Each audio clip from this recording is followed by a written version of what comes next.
بعد ما بطل دايت يبقى بيها ب 300. من النهارده هتدوني ب 200 جنيه.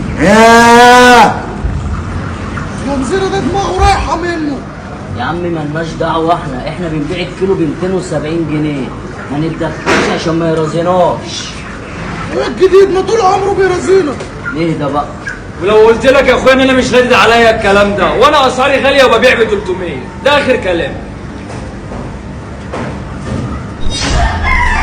الكيلو مليار ليه؟ اللي هيتحرك هنتبه. ينفع معاك؟ اوعى ينفع؟